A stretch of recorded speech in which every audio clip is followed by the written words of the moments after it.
Hello there, welcome back to the Big Fat Psychic channel, and of course, again, we've got lots to discuss. I can't believe this. I absolutely can't believe it. I don't know what's going on. I started at the beginning of the week with 5 long-term subscribers, and now it's quadrupled. So I do hope you're all enjoying it, and if you want to, if there's anything you like, and you want more of, then feel free to drop a comment, So 20 subscribers. Oh my God, I'm so proud. It's like a milestone for me.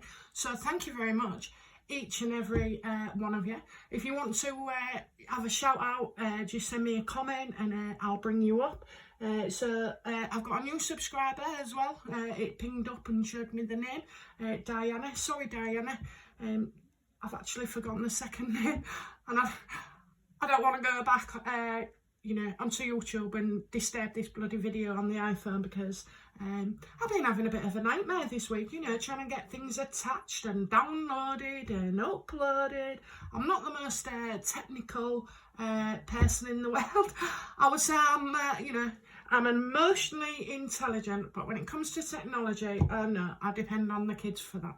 Anyway, they've all been busy and I can't take instructions over the phone, and when they're telling me this and telling me that. So, just bear with us. Okay, so, Diana, hello. Hello, Diana. Hope you're having a great day and weekend. And, of course, Anita G. Anita G, by the way, is a teacher. She teaches the tarot. She's invited her students to come on board with me. Quite amazing. And I think we're going to do a collaboration, next year, and I look forward to that because I've got some crazy ideas. Okay, so and yellow, orange, red, another long time subscriber. So great for your comments this week. I do read them, and Sus Hannah again, hello Sus Hannah. Hello everybody. Welcome. So let's crack on then. So just gonna start with a little warm up. We'll do a little warm-up, okay. One thing I did want to mention is that I've noticed, all these headlines that keep coming out and coming out and coming out, and the latest ones, Frogmore, New York, whatever. Like Frogmore, are we gonna know if that information that they've given is wrong or right? Because nobody actually seems to follow up on any of these headlines, do they? It's like Black Lives Matter, that's gone out the window, apart from she mentioned George Floyd in that New York Times article. And, well, there's just lots.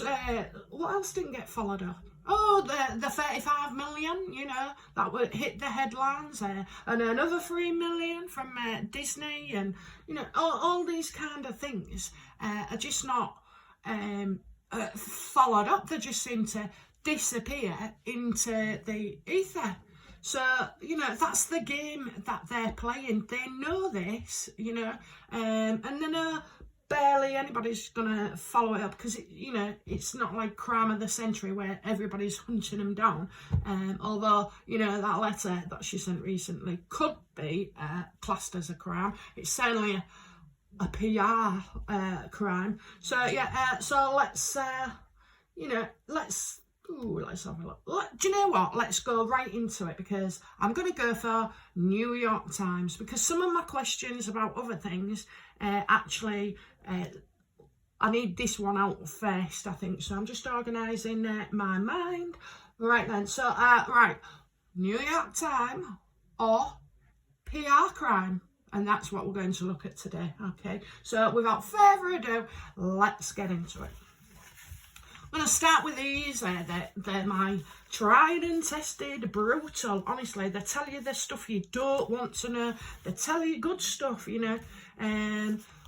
it's just, they're brutally honest, So these are cards that I've had. Oh, well, these ones must be about 15, 16 years old. And I found as well, you can tell these are like a newish deck, a year or so, that I play with every now and again. But have you noticed, they're all nice and like a compact, you can tell they've hardly been used. Whereas these buggers, you know, you can't, they're like that when you put them together, because what happens is your cards grow and they do get thicker and it's wear and tear, and I know that, but it is actually, you know, you can just feel the pack like doubled in size. So, and that's because they grow with you, you know. So these have been on my life journey for the last 15-17 years. So yeah, let's get into it then, because I don't waffle, don't I just get carried away with you all. Okay, so why did Meghan choose the New York Times? I mean, in one hand, she's always favoured them, I suppose. They've always, you know, been all right with her. But why the New York Times? Why not the UK? You know, why not a paper from the UK? Why not the Mail? Anyway, yeah, so why did she choose to use the New York Times for that letter? So let's have a look.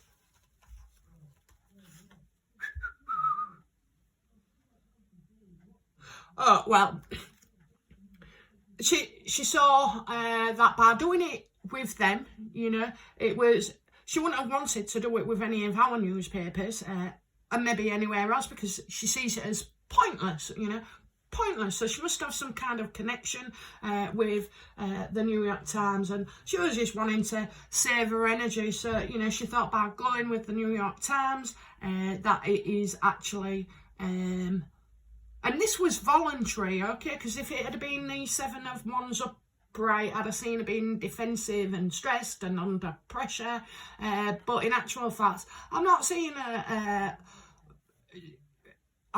stressed, you know what I mean?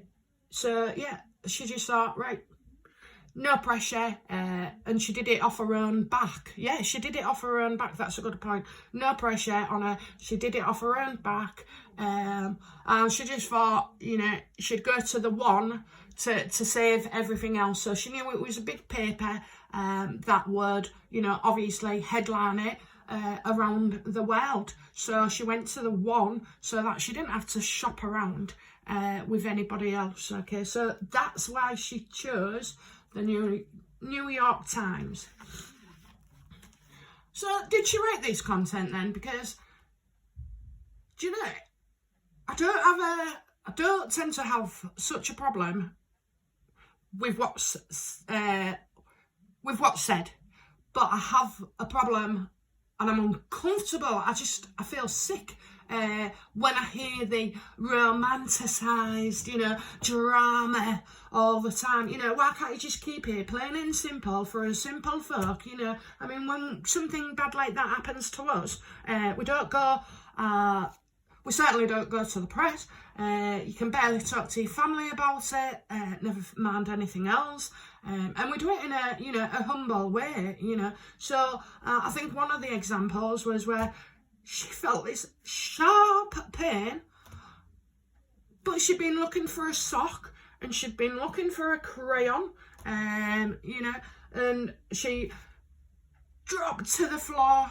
She knew she had a baby in her arms, you know, and she was apparently losing her second. Well, if it was any normal folk, you know, real folk, then we'd say, oh, bloody hell, do you know what? And if that was true, you'd probably say, Chris, I nearly dropped the baby, you know, oh my God, I had such a sharp pain.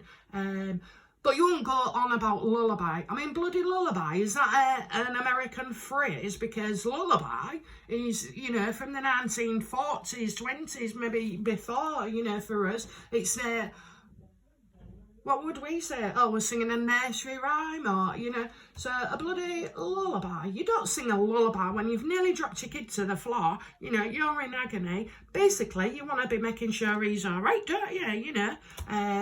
And then you put yourself second.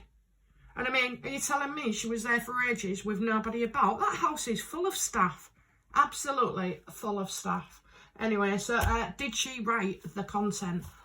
It's there all over. I know the answer to this. It's just a wedding, you know, and all that bloody word salad and oh God, did she write the content? Tell us. Whoa. God, yes she did. Yes she did. Three of Wands. This is creating, pursuing something, you know, adding something, detailing it, and then finishing it off. Oh yes, she wrote it from start to finish, and she's so happy about it. Really, really happy. Don't you think that's weird? You know, for a woman in pain, that feels great about, you know, being able to spread the word to the world. And as well, you know, she's hoping for payment. Don't tell me you got paid for that New York Times article. Oh my word, because that is absolutely repulsive. Unless you made it out in the first place and very clear to people that, you know, should there be any profit made, then I'll donate it to the baby unit, or, you know, miscarriage charities. You know, that a miscarriage is so hard, you know, and it's hard not just, you know, you could have just taken your test and then all of a sudden, you know, but, you know, it goes all the way through as well. You know, these poor people as well who have to give birth to a child that's no longer, you know, got a heartbeat. I mean, that just must be absolutely terrible. I mean, honest to God, you know, it's the same. It is losing a child, isn't it? You know, and I think over the years, people was less sympathetic. You know, like comparing it to a living child that has, you know, passed over. So they're all equal. You know. And it's all individual experience. It's all, but you know, when I've heard people and I've read stories or I've talked to people or, you know, friends have confided, they're definitely not as romantic and just like drama, you know. I mean, why now? Why now? Meghan never does anything for herself. Absolutely doesn't. It's all, you know, she organises things, like we said before, in that word construction and construing. You know, she's making scenarios, you know. So, let's see, because, you know, she was definitely happy to write this. She was, you know, I mean, I've told you before, there's only her that thinks negative publicity and calling for her to practically go to the stocks is a promotion, you know. So, yeah, unfortunately, this isn't boding very well. So why did she disclose this now, eh? I mean, you know, Catherine's doing well. Oh, God, I'm doing a spread on that. But, you know, Meghan is going to absolutely, because she's a narcissist, or what is it, borderline personality disorder, she is gonna absolutely be a woman possessed, thinking that Catherine is having a go at her, because, you know, according to Meghan, it's only her in the world and she's the most important and trolled individual. So yeah, she expects more to come out and hit the fan. Where Catherine, arrows are going to be shot. And you know, the longer this Under Fives project, because it resonates, doesn't it? You know, you've got to make sure they're socialised, and you know, I've been talking about it myself with my daughter. You know, she said, oh, I can't believe he goes to school next year. Well, in the UK, it's like a pre-programme from 3 years up, where the government currently pays, because, you know what, nursery fees, I remember when, you know, my kids was little, oh my God, nursery fees, they're extortionate. They took up more than you know, I'd say they took up like 70% of my wages. So some people on low incomes can get that help. But yeah, and I pointed out to my daughter, I said, well, yeah, he needs to make friends, and, you know, he needs to start being socialised more. He's got a brother and this, that and the other, but with this bloody lockdown, you can't go taking him to the park and mix with friends, you know, you can't have your cousins round, you know. We've got quite a large extended family between us all, and, you know, they're all very close. Unfortunately, because of lockdown, they've not been able to do so. So yeah, start watching out about Catherine, because a project for the photos, 500,000 took part in that. That's amazing. And also this Under Fives thingy. I mean, do you know what? This is your bloody karma karma, isn't it? This is karma, because everything Catherine says now is going to be compared to Meghan with Archie, because apparently, Meghan is too posh to posh, and she's too posh and famous to be able to take a child to the park, Well, let somebody else take him, because I'm not sure at that age, we wouldn't recognise him, actually, would we? Because we've barely seen him. So, he's out of sight. That's like locking a kid in a tower, a prison. And she's not thinking, she only thinks of herself, and so is Harry, because they're dumb. They're absolutely dumb if they think that all this carrying on isn't going to affect Archie in the future, because it is. It's the sins of the father, and in this case the mother, and it does get passed down. So that little lad, bless him. Anyway, so yeah, getting back to it. So right, so why did she disclose this now then? Why? We all know why, don't we? Oh, why did she disclose this now? And you thought this was innocent, did we? We all thought, oh, there has to be, it's too unbelievable to be a ruse. Oh, well. The reason she did this is because she's feeling like she's not getting the attention. This is a drama queen. I mean, normally I get the Queen of Swords reverse for this nutcase, but in this they're showing that she wanted attention, things weren't going away. She's very, very selfish.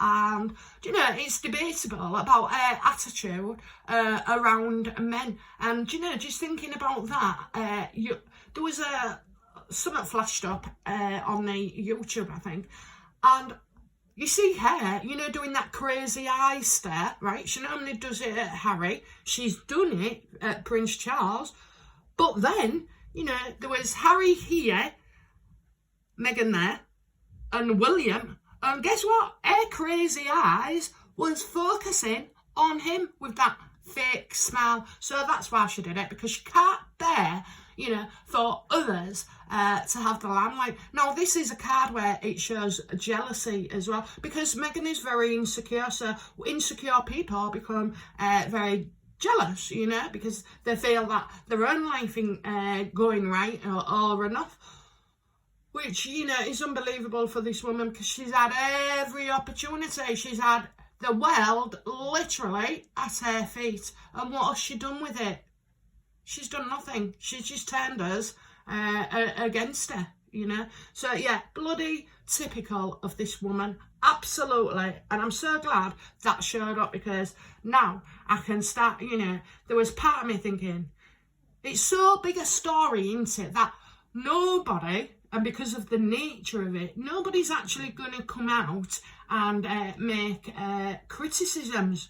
But, Meghan, I am criticising you, and I will sit down in front of your face, and I would criticise you still, and I would point out, where you're going wrong and what you should be doing to put things right. Now, kindness, care, thoughtfulness, generosity, you don't have to give money, you can give your time, you do something without expecting anything in return. And unfortunately, well, Meghan is not of that calibre. So yeah, she was jealous, wanting attention, and that's why she's done it now.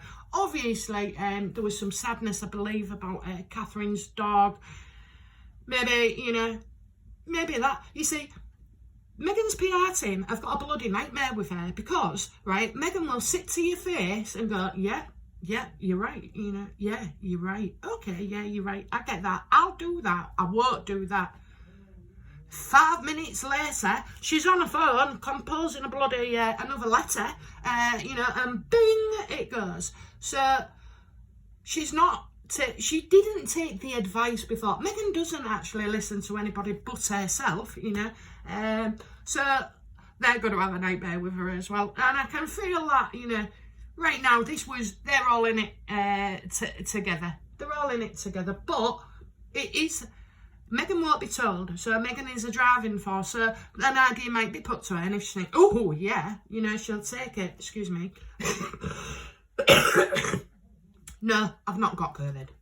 Anyway, so yeah, let's have a look then. So what's going on with Meghan and Harry surrounding this New York Times article, you know? Oh, come on, what's going on? Because it is possible, you know, to deceive your partner about being pregnant. Women have been doing it for centuries, and they have, you know. And all of a sudden, you know, miscarriage, when in probably actual facts it's a bloody late heavy period. But, you know, who can prove it? Who can prove it?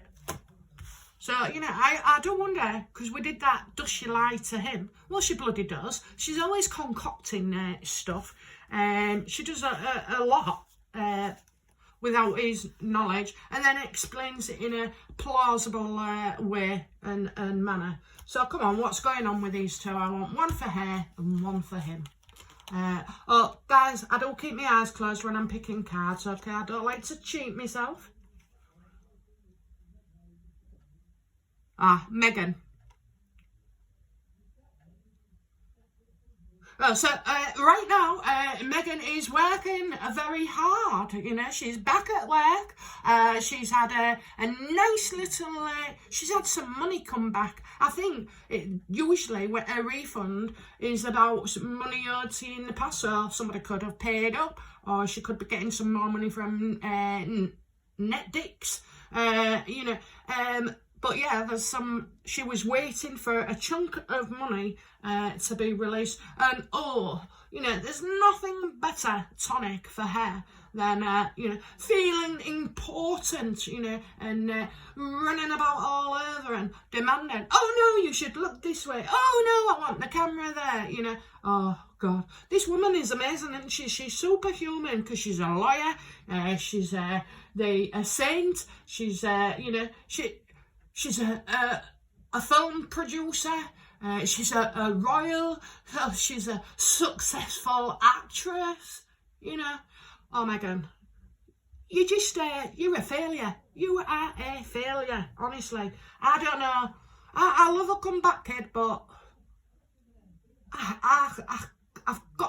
we've run out of patience for her, you know. And I said months ago, you know, in the PR, oh my God, there's so much more coming. Well, there is, you know, and there still is, and I haven't been wrong. She has not failed to deliver hit after hit after hit, okay? And a story like that has the potential, so she thinks, to break the internet. And I think on the days, I mean, Piers Morgan, honest to God, found his face when he's having to dole out sympathy to these pair. You can tell he's just like, why now?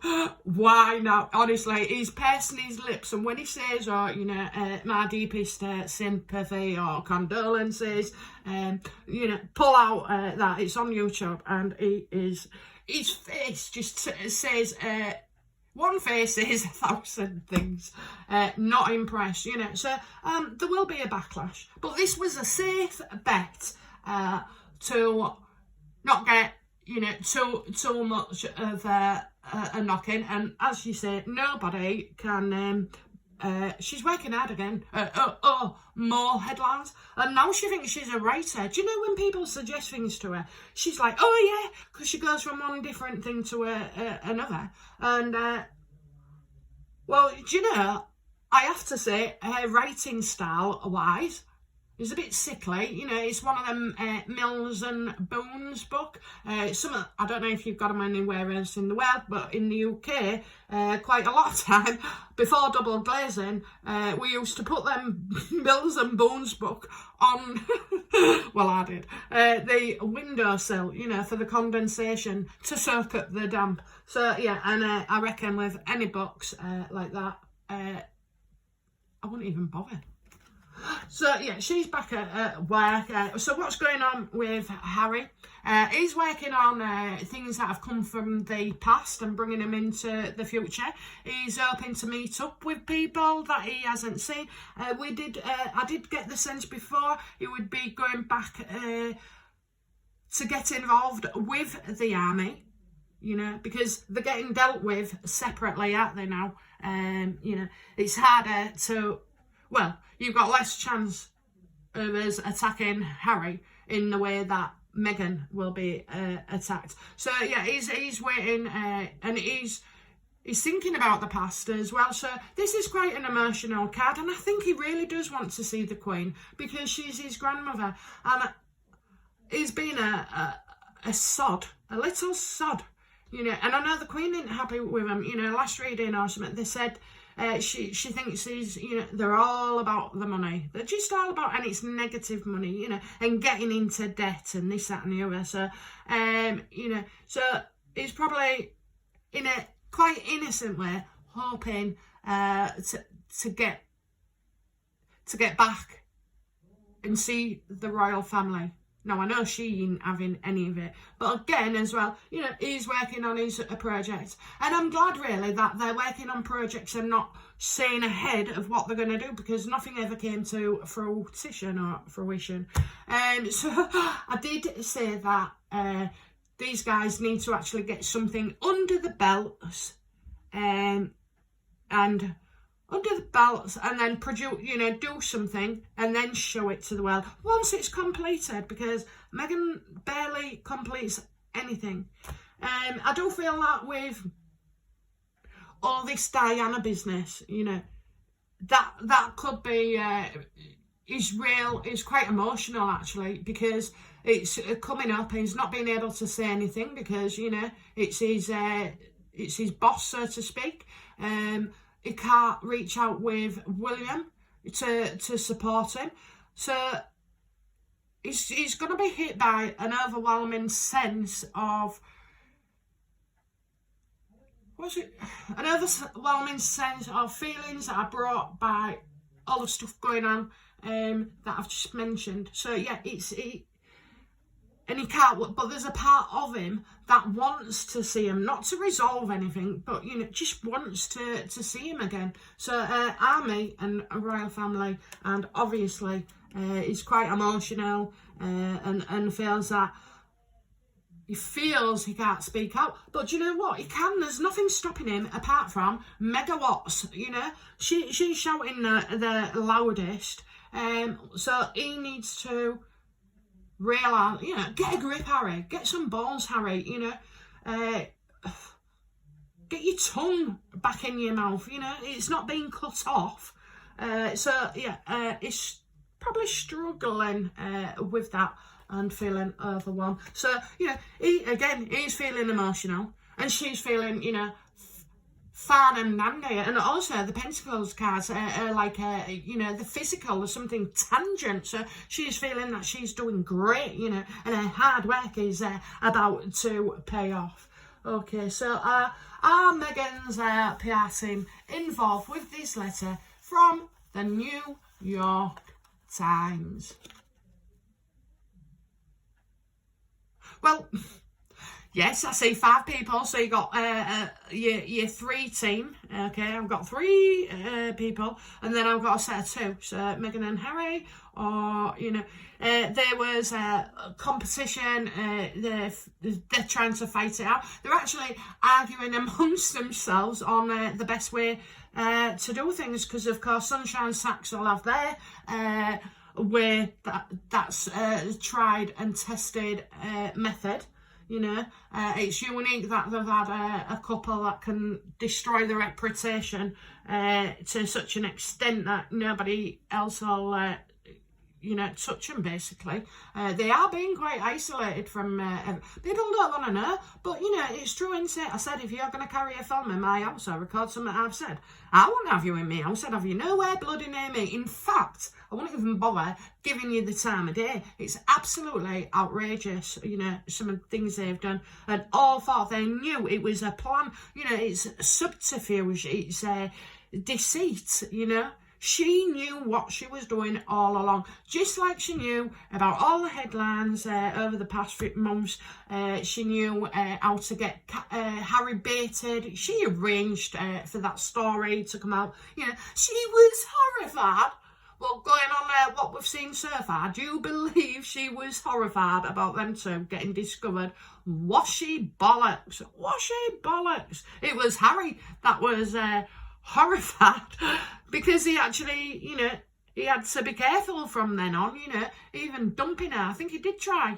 I think he tried to get rid of her, but she just kept coming back. So, yeah, they're all, the PR team are, they're all coming up with these ideas. There's plenty, you know, they've got this machine. It's like rolling, all of them. But there is some arguing and dissension. So I do feel part of the PR team wouldn't have been happy about this letter going to the New York Times. Okay, so we've established that Meghan definitely wrote this letter. She was the one that, you know, has done the content. She's the one who sent it. So yeah, I haven't got a team working together. They're just arguing amongst themselves, which is, you know, I can imagine if we was able to see it, it would be quite entertaining. You know, if it was turned into a series. No, well, Meghan said this. No, well, Meghan doesn't need to say that. Meghan should listen to us. No, Meghan should listen to you. You know, so it's all that kind of carry on. And of course, Meghan will be loving it because it's just another form of getting more ideas, you know, pitting them against each other. She wouldn't need to do that, would she? She wouldn't need to do all this PR stuff if she was just a, you know, a humble, kind person. And that's the truth of it, you know. I know they say, good people tend to be boring, you know, we don't have as many dramas as everybody else. But, you know, I mean, the Queen, she's never been dramatic, and she's got an absolute love of us all, you know, worldwide. She's respected and adored everywhere. So, you know, there are ways of being a good role model while still being able to be in the public arena. Right then, so oh, come on then. What advice has Meghan received? And I say Meghan because, you know, she doesn't let Harry have a thought or speak or input, you know. So, yeah, right. So what advice have Meghan and Harry received from their PR group regarding this letter?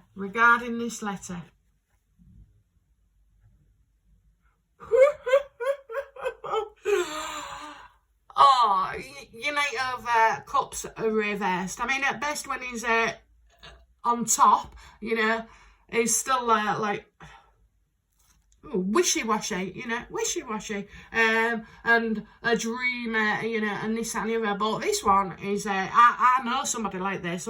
They used to be one way to your face, and then they'd twist something, you know, and pass it on to somebody else. So it's like she is distorting the truth. So she is distorting the truth. So maybe she thought crazily, you know, that she was pregnant. Sticks in my throat there.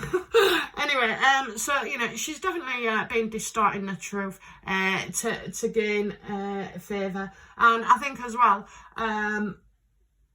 that's what they told her to do. You know, the advice was, oh yeah, you know. So again, lots of layers of deceit and dishonesty.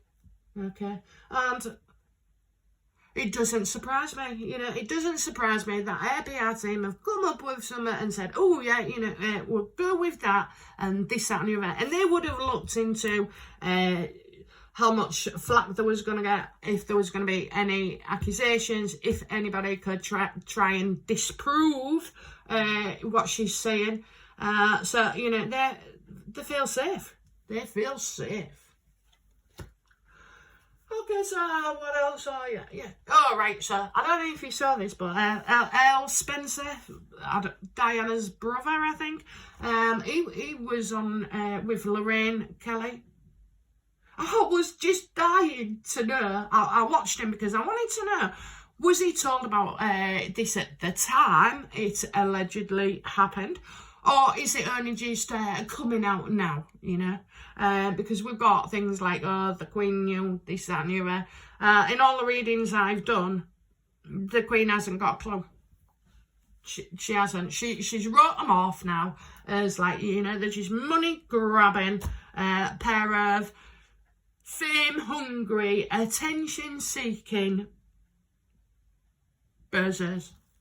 So, you know, was the Queen or any of the royal family made aware of this this situation at the time? You know, was he at the hospital and rang Grandma and said, "Oh, Meghan's in the hospital, this, that and the other, you know, she's on a drip and she's having a, you know, blood sex, and oh, they're really concerned, and, you know, oh, she's crying and distraught." You know, was the royal family told about this situation at the time that it happened? Not now, months later, when, you know, we can't, when there's nothing to be able to prove or disprove, is there? Because it's in the past, it's already happened, it's already been said. So, what did the royal family, what did Meghan and Harry tell the royal family at the time this is alleged to have happened?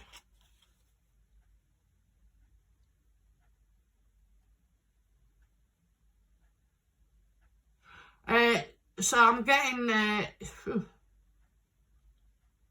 sometimes when the Five of, you know, Cups is upright, it's like useless emotions. It's like a situation that really the universe would say, you know, come on, get over it, in the all grand scheme of things. Anyway, so this is showing that, you know, you can't always have what you want. Did you tell the royal family?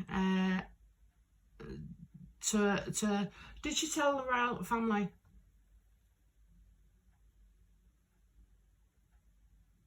I'm getting that you know, they couldn't have what they wanted, so you know, they've moved on. So no, they didn't tell her. They didn't tell her, and they know this, you know, and they know as well. The Queen ain't going to come out and say, actually, we didn't know. But as I suspected, I don't think Elle Spencer knew neither at the time. I think it's only been alleged conveniently in the last couple of weeks or so. So they were spitting their dummy out, you know. They're spitting the dummy out, and they know that they never said anything at the time. You know, it's easy to say, oh, Grandma, you know, Meghan had such an experience in, when was it? July. And we're only just telling you now. That's the kind of like cover-up game. So no, there wasn't told at the time. And do you know what? I'm going to ask about Elle Spencer as well. Did Elle Spencer, was he told at the time that it happened, allegedly?